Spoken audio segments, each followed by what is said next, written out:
It appears that China is moving in the opposite direction by refusing to condemn this aggression while seeking to portray itself as a neutral arbiter. There will be consequences for China. China has to make a decision for themselves about where they want to stand. Russia's invasion of Ukraine has also highlighted the sort of tense relationship between the U.S.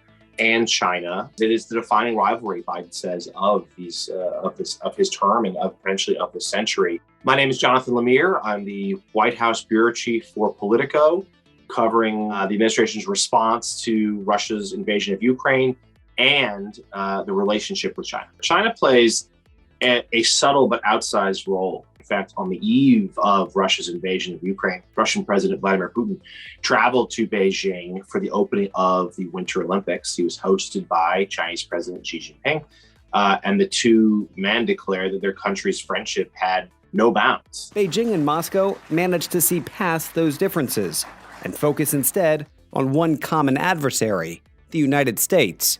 And then, of course, just a few days later, after waiting for the Olympics to end, Putin went in and began his invasion.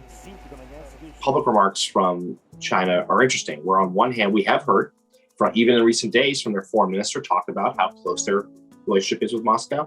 Yet at the same time, China has always been very much about respecting sovereignty of other nations, and they have said that they are, certainly not endorsing a war. The president detailed, what the implications and consequences would be if China provides material support to Russia. And we're concerned that they're considering directly assisting Russia with military equipment to use in Ukraine. They have not turned their back fully on Putin.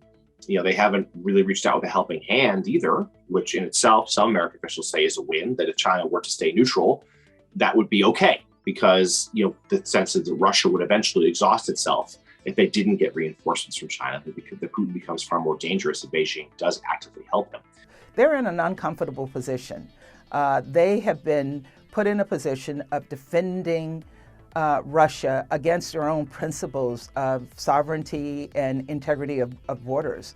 China is carefully watching how the response to this invasion has been, because they have made no secret of their desire to bring Taiwan under the fold. And there's certainly a lot of Western intelligence and government officials who fear that eventually China may make a move on it.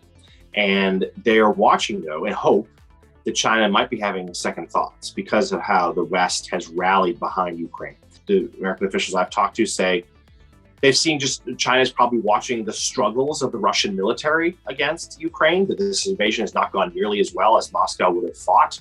And in many ways, Ukraine, though a bigger country than Taiwan, would even potentially be easier to move on because, it's a flat, landlocked nation with, mostly as opposed to an island like Taiwan, which would be that much harder. Then the questions rise of what happens to Vladimir Putin. Is he able to hang on to power? Does he not? Is he replaced? And if so, with whom? By what? Or we also have to acknowledge this, there is still a chance, as remarkably resilient as the Ukrainian forces have been so far, Russia still has sizable advantages in manpower and weapons and could eventually take more of that nation. So we don't know how that's going to play out. Certainly, what we can say for sure is this, that China is watching carefully.